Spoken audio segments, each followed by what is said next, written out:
Those of you that watch my previous few videos will know that I had a bunch of leftovers from a previous sculpture. And I was like, what can I do with these? So I started gluing them up end to end, not really knowing what I was going to do with them right then. But once they were glued up, I decided I was going to try to make a rolling pin.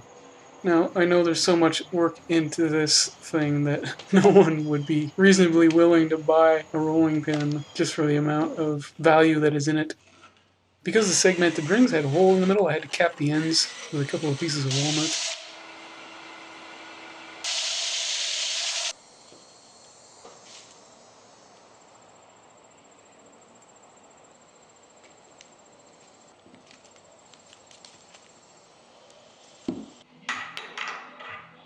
I turned it into a pretty simple shape and then sanded it.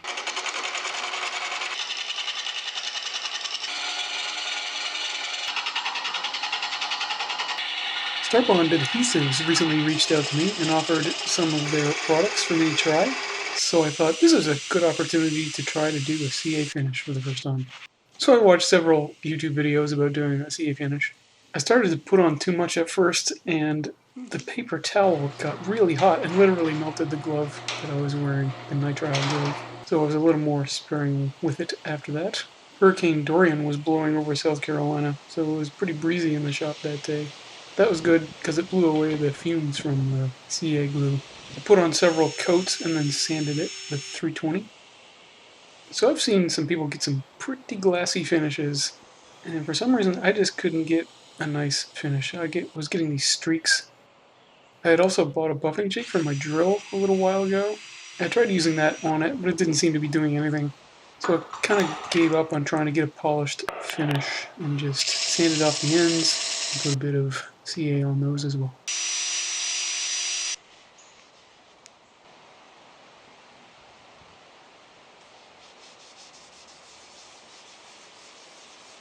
Well, if this isn't the most ridiculous rolling pin, I don't know what is. For the amount of work that I put in this, there's no one that would be willing to purchase this just as a rolling pin. I don't know, I think it's more of an art object. This is my first attempt at a CA finish. I don't know how many coats I put on, 15 or 20, I lost track. But I was doing something wrong, it was getting kind of streaky. I don't know if it was drying too fast or what. Overall it looks cool, but I didn't get the polished finish that I wanted to try to get with the CA glue. So if you often do CA finishes, feel free to comment below and tell me what I can do better next time to improve my finish. So if you've made it this far, thanks a lot for watching. We'll see what other silliness we can get up to in Cammy's garage.